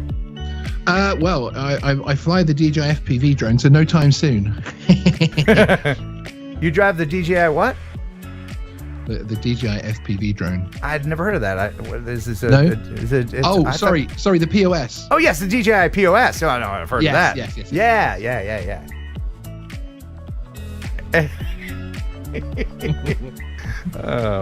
I like it. I like that. I know you do. I know. It is fun. Yeah. Yeah. That was so condescending. Wasn't it? Yeah. It's fun. It's bless fun. The little camera drone flyer. I should have added something in. It's fun for you. Yeah. It's fun. If you want to have fun with that, you go ahead. That is condescending, isn't it? Or it is. Ken descending. Anyway. Thank you, Big Water UAV Solutions. How about something from our buddy El Smeghead? Uh-oh. Yeah. Yeah, now this is really good. This is really good. Andy L. Smeghead, who feels my pain when it comes to vehicles. He recently had to say goodbye to his a vehicle I've never heard of, a Yaris. Is that what it was? Yaris. Yaris. What is? I know what it looks like, but Toyota Yaris. Do we have them here in the United States? Imagine your Fiat was like a Crown Victoria, and the Yaris is then your Fiat to that new Crown Victoria. It's a tiny little car. Okay. All right. Yeah. Well, Elsmeg had sent in something fantastic. And have you ever ridden on the Flying Scotsman?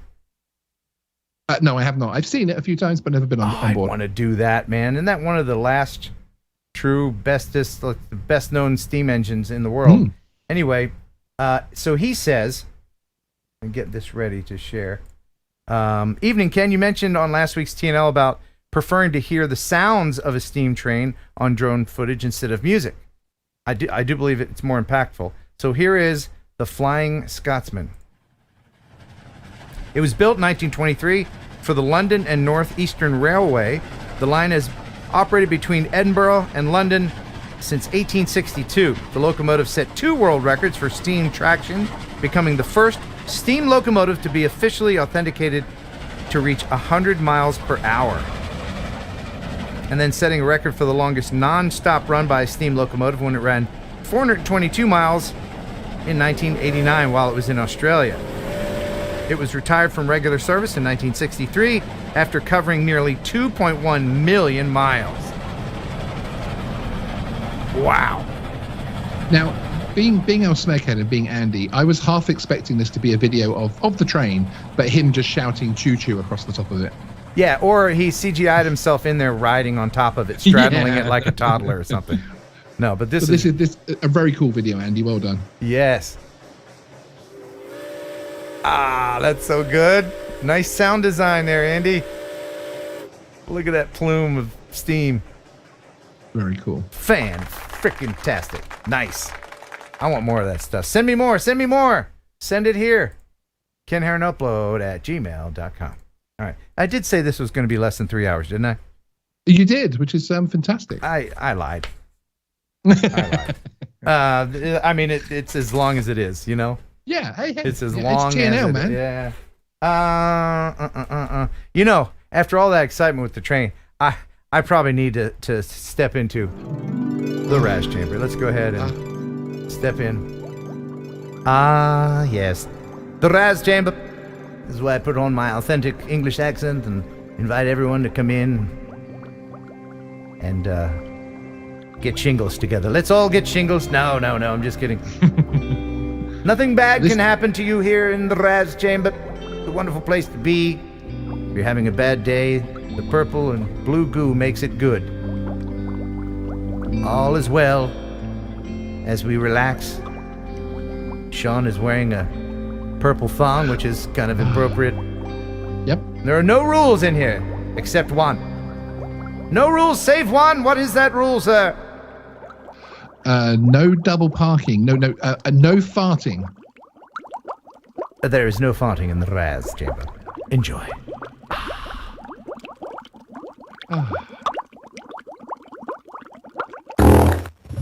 Maddie's Drone World?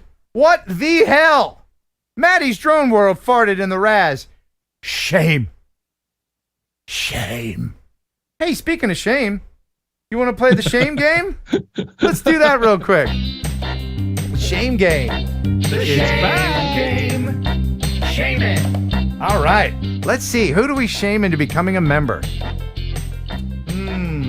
Who deserves it? Let's see. Sean, I'll let you pick someone. Ooh. Yeah. Okay. Someone now, Michael, Fly Zone Drones. You need to become a member, dude. Michael, Fly Zone Drones? Yeah, Fly Zone Drones is the channel name, and those guys just hit the 1K mark actually. Fly Zone Drones. So I think a big channel with 1,000 subscribers should be a channel member, frankly. Yeah, I mean, you know, when you reach a certain amount of success, you want to show off to those around you, and one of the things, I mean, other than buying a Lamborghini or something, you want to become a member. Or a fake Lamborghini. Yeah. Well, we won't talk about that, but there's a link in the description. Become a member right now. Who are we shaming again? Fly Zone Drones. Fly Zone Drones. Everybody else in the chat, you tell them what to do, Fly Zone Drones. What is he saying? Michael. What's he saying?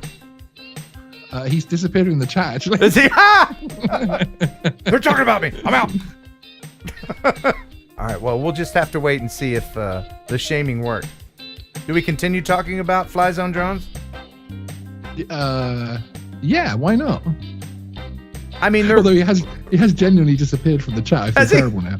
Yeah. Well, sorry about that. We didn't mean to piss you off, but maybe they're busy becoming a member right now. Maybe that's it. He's finding the link and things that's like what that, it is. Yeah. And if you would like to become a member as well, then you can avoid the future shaming that will most certainly come if you continue to watch. But thank you, everybody, for being members and supporting this channel. Now, into a bit of drone history. Ooh. You know, I bought a cop car. That's me with my new cop car. It was super cheap. I bought it from the city of Mayfield, Kentucky. They had a bunch of these. It came from the city, did it? Yeah, I bought it directly from the city from a police lieutenant. Yeah, this thing says Police Interceptor on the back. It is a real cop car. Nice. And we got talking. This was just out in the country here, up in Kentucky. We got talking. Turns out he owns a drone. And we were just talking about it. He goes, "Do you know anything about drones?" And I said, "Well." I didn't say that. But turns out he had a drone and didn't want it anymore and thought maybe I could have a use for it. So I got a cop car and a drone. Nice. And it's the drone that goes with this controller. Can you guess, anybody? And I charged it. It works. Oh, wow. Yeah. I'm going to fly this drone, make a video, and then I'm going to give it away in the video. Oh, that's cool. Yeah. He says it still works. I have not been able to start it yet, but it is. And knowing that model, it probably does. It's dirty. It's filthy. Wow. This is, as they say, farm fresh. It's a Phantom 3 standard. So it's a Wi-Fi drone. You remember, like, you'd put the SD card in the camera itself, and then it did that little dance, but it has these hanging down. Now, here's the thing. It comes with 2 batteries, too. Let me pull this sucker out. Okay? Oh, sorry, Sean. Can I interrupt with some breaking news? Yes, breaking news. I'm going to have the breaking news music, please. Yeah. Oh, yeah, hold on. Oh, just please hold. Hold on. And we'll be back to the phantom goodness in just a moment. I'm Tom Brokaw in the NBC newsroom. We go now to our on-the-field reporter, Sean, in London. Yes, sir.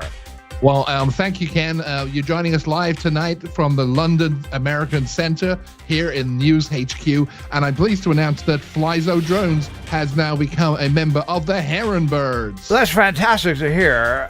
I'm going to go back to drinking. I'm Tom Brokaw in the NBC newsroom. Good night. Thank you very much for becoming a member. Very good. All it took was a little shaming. That's all. Just a little. All right. Now, I don't have a charger for this anymore, for the 3 series. Okay. But here's the funny part, okay? I'm going to make a screen big, okay? How old is this drone? How old is this standard? 5 years? Oh, maybe even 6, I'd say. Okay. All right. Look what's still on the battery. Right. Oh, get sorry, Skype Dana right now. I know we got Skype Dana. he would have a fit.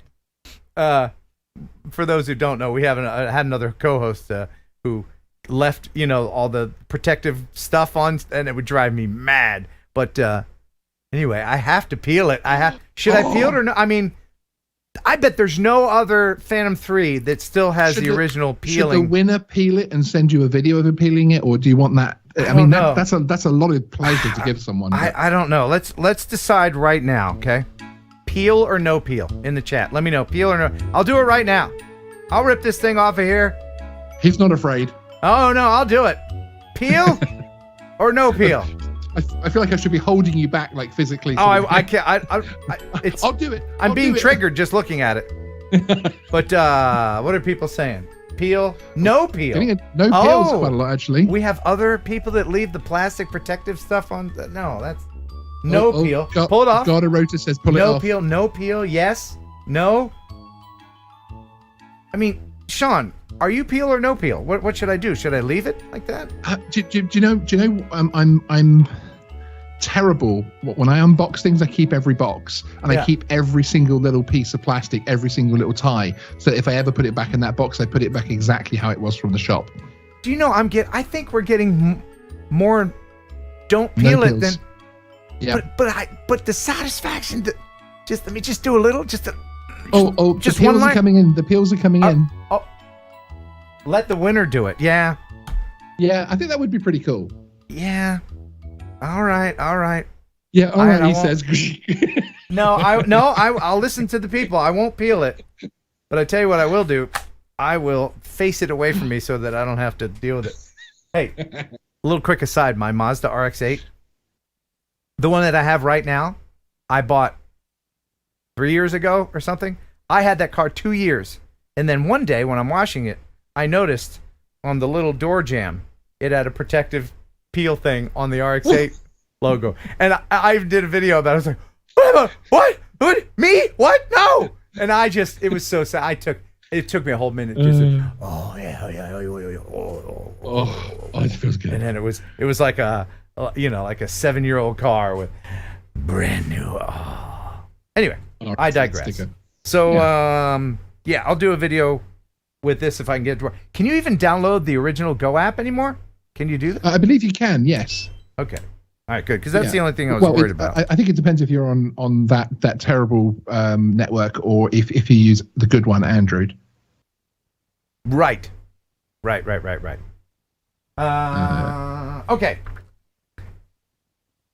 Oh, man.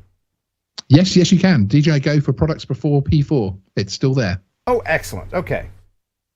Oh, can you imagine doing a firmware update on a P3? Oh my God! How do you don't do it through the app? You do it through the card, right? You have to do it that way. That's right. Oh, that sucked. I'm so glad that we don't have to do that anymore. All right. So, do you want to see a sunrise, or something about pilgrims? Crikey. I think I'm going to say pilgrims. Okay. Keep in mind, the one that you don't pick gets burned and we never hear from them again. So once again, sunrise. I have or to say, pilgrim. I want to see the pilgrims. Yeah. All right. Is that a good sunrise? impression? I mean, I'm just kidding. I'm not gonna do it. Yeah. No. Okay. So this is from Shane. All right. Hey Ken, I watch the show every week and have recently gotten into drones since having to stop riding bikes due to a spinal injury. So I decided to send you my first real attempt at a video. It is taken in Boston, UK at River Whittam. There's a memorial to the first Pilgrim Fathers that try to set sail for the new land of free religious persecution. They didn't make it, but they're all remembered here. Hope you aren't too disappointed with my effort. Keep up the great work. And the music is by Epidemic Sound. Thanks, Shane. That's a neat little thing. Yeah, nice tracking on the ship there, actually. Oh yeah, that was cool.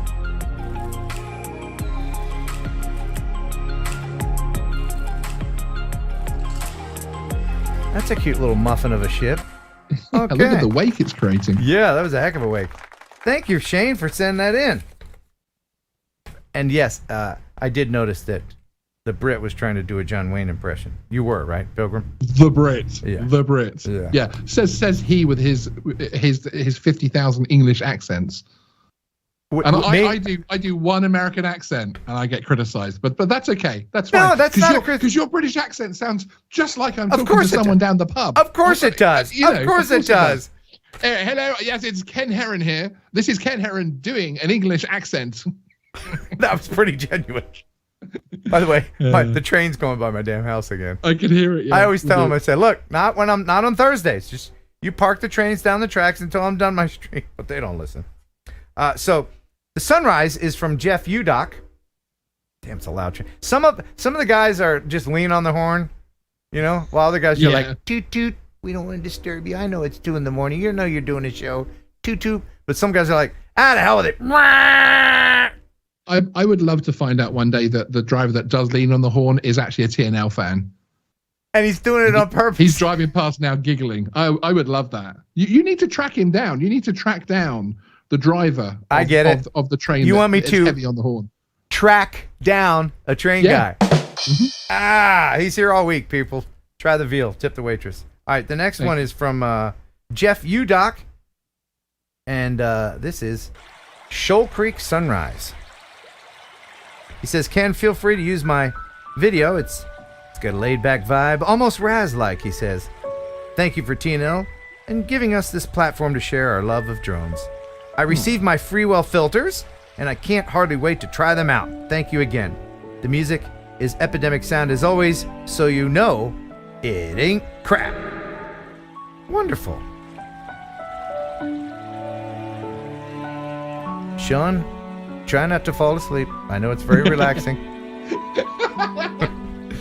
I saw you falling over there. So, I'm enjoying this mist. It's awesome. Good. And also, try not to let the soothing waters make you have to pee either. Oh, that happened with that last one when you were saying about I was trying not to think about it. Yeah, try not to think about that. Yeah. Where's that bottle? Yeah, right. The one with the big opening? Yeah. Oh yeah, huge opening. Huge opening, man. Huge. Oh man. Oh man. It's more of a jar than a bottle. I kind of had to extend the opening a bit as well. Yeah, well, sure, you're gonna. We can stretch it out a little bit. Anyway, thank you very much, Jeff. Appreciate that. We'll leave that there, shall we? We'll just leave that. We'll just leave that there. We'll leave that for next week's member content. Oh yeah. Okay. So I got 2 more videos there, and then let me just throw this out there. If there's any people watching, and I know there's some people who remember pinball machines. Pinball machines, anyone? I have somehow collected 3 of them. And 1.5 of them are broken. So if there's anybody that works on pinball machines, please contact me. You can do that here. Are you basically saying if you're a pinball wizard? Yeah. If you're a pinball guy, I've got Black Knight 2000, and... Come on, that was funny. It was. It was very funny. It was very funny. So I've got Black Knight 2000, and The Getaway. They're all Williams machines. If you know anybody, I'm selling 2 of them, but I want to repair them all. So anyway, so there's a little self-service while there's anybody out there who lives near me and who want to come over and fix my games. That'd be great. All right, let's head off to New Mexico, and then we'll wrap this thing up here in a minute. This is from AJ. AJ sent this in, and it's very lovely. New Mexico. He says, Ken, this is the Pecos River in Carlsbad, New Mexico. Shot this with a DJI Mini 2. The music is, of course, from Epidemic Sound. And that's from AJ. Look at the color of the water. That's very cool. Isn't it? Yeah. Damn, that's cool. I see what you did there. Water that color, it looks inviting, but it's probably poisonous, right? There's probably some chemical or some bird droppings or something that's making it so beautiful. Yeah. You dip your feet in that water and you bring up bones. You know, that kind of thing.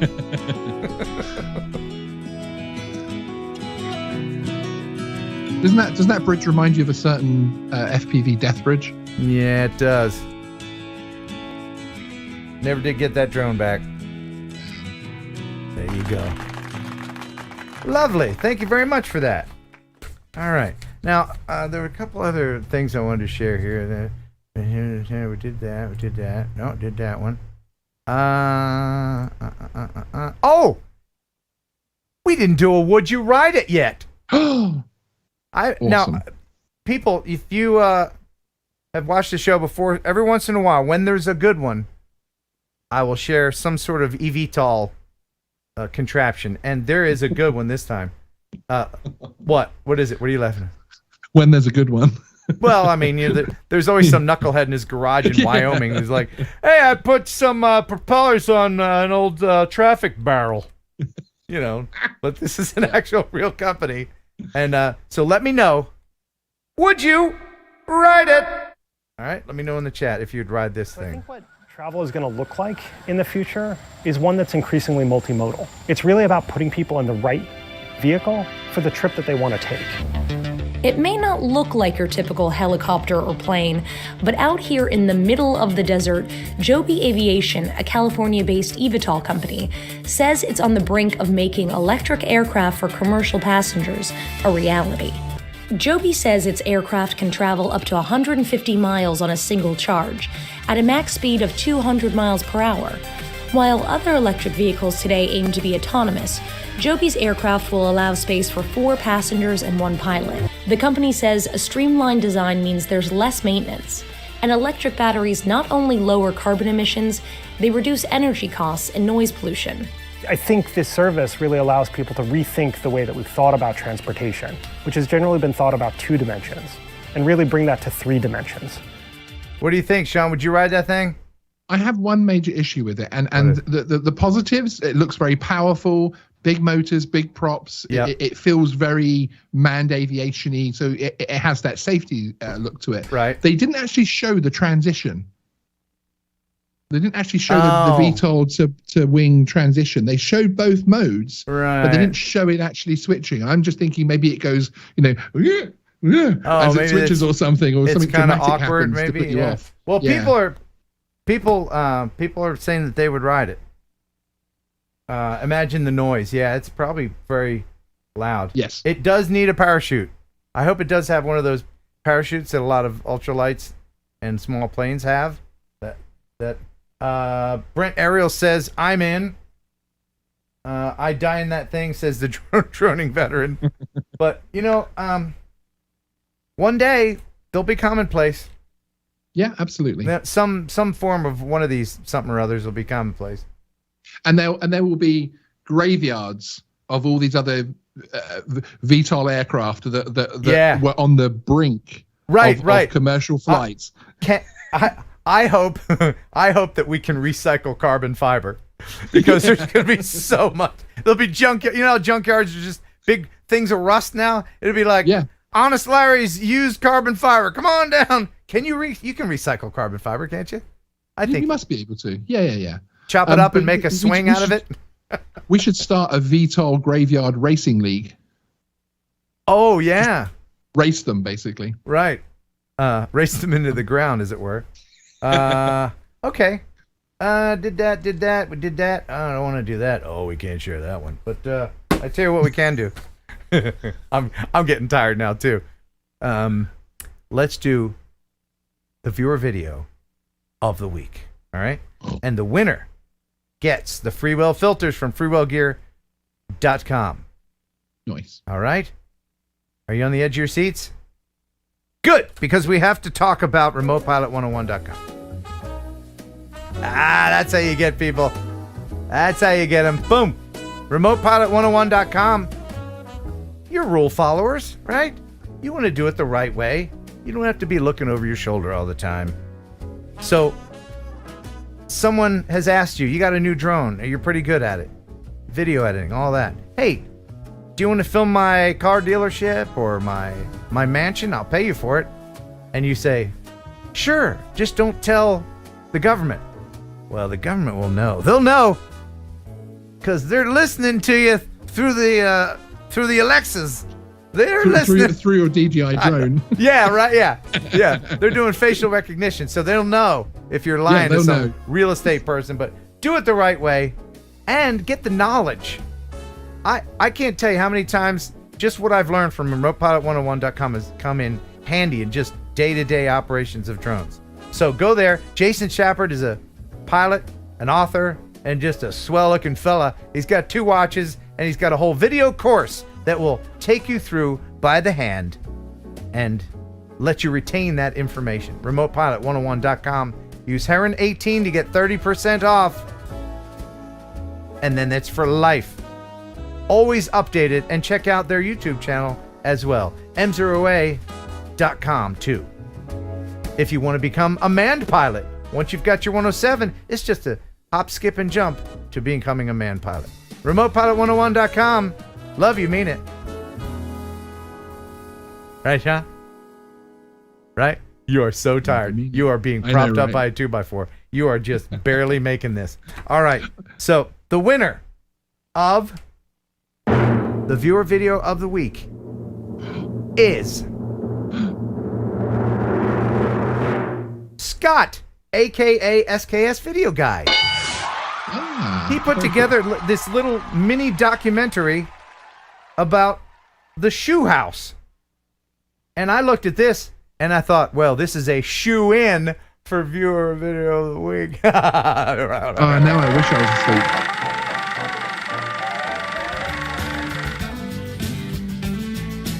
The Haynes Shoe House is located near York, Pennsylvania.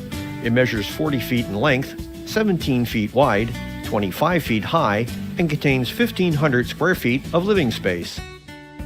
It was built between 1948 and 1949 and is modeled after a high-topped work shoe. It's a wood frame structure covered with wire lath and coated with a cement stucco. Built by Colonel Milan Haynes, affectionately known as the Shoe Wizard of York, who, at the height of his career, owned over 40 stores. The interior consists of 5 levels and contains 3 bedrooms, 2 baths, a kitchen, and a living room. He used to offer free night stays to honeymooners and retirees.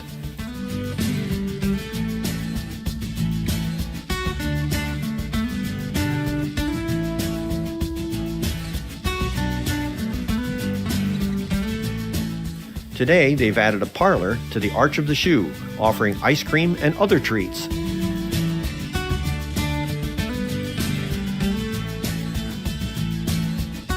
He even built a smaller doghouse version for his Great Dane named Countess. For directions and tour dates and times, contact them at this address. That was awesome. Now, I hate to correct you on your own video, but let me bring this back up. There's this one little mistake that he made. Let me bring it back up. This one part right here. Yeah. Okay. When he was giving the dimensions, it looks to me, and correct me if I'm wrong, that it's only 1 foot high and 1 foot wide. Max Air 420 in the chat says, "Open 2 windows, I'll fly through it." Oh yeah, yeah. Well, okay. I guess that's about it. I got to go to Chicago tomorrow, and wait, one more thing. I did ask people to send me pictures of themselves watching TNL, and they did. Oh, cool. This is from Mudball Creative. That's how he watches the show with his little hand puppet. And this is from Richard. Thank you, Richard. And this is from 10 Toes. This is how 10 Toes watches the show. Why did I imagine exactly that picture? Yeah, right? And you know he doesn't have any shoes on. Yeah, so, absolutely. I'd love to see more of how you're watching the show. So go ahead and snap a pic right now and send it here. Ken Heron Upload at Gmail. Right now? Right now. Gmail.com. Now, you can also get this. Oh, you're doing it. Okay, let's do it.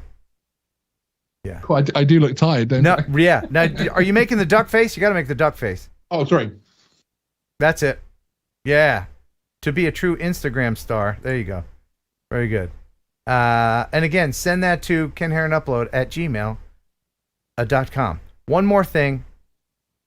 If you want to be the coolest kid on your block and you want to get this on a t-shirt, you can do it. There's links in the description. And look who's the coolest kid. He's wearing his own shirt. That's Jim Beauchart wearing what I am coining as the Beau shirt. The Beau shirt. Awesome. And now, one last joke from Sean. Oh, hang on. What did the janitor say when he jumped out of the closet? What? Supplies.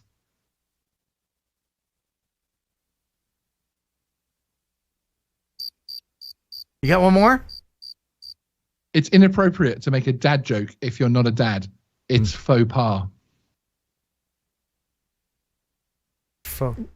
Oh, it's faux pas. Yeah. Wow. Should have ended with that first one. We hope you enjoyed the show half as much as you would have if it had been twice as good. Oh my goodness, what a great show today. Thank you everyone for all of your support and your super chats and your well wishes and knocking on wood so that I get my rotary damn car back in one piece. Sean, thank you very much for stepping in. Guess what, chicken butt? Kelly Green will be back to host next week with me. Thank you, Jeff, and thank you to Christina Krywka, whose name I perfectly pronounced. Thanks, everybody. Until next time, thanks for watching. Thanks for subscribing. Thanks for being my friend. Until next time,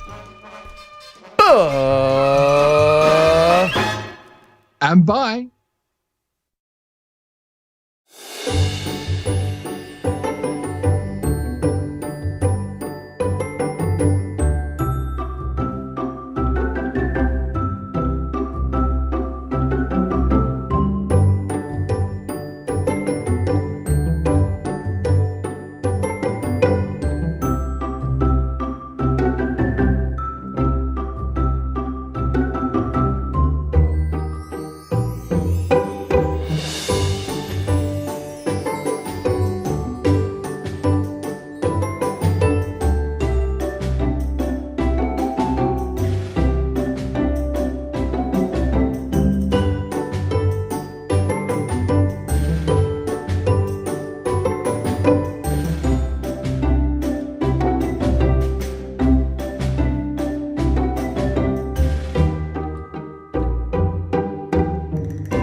enjoy pigeon jerky, pigeon jerky, the killer like a processed meat.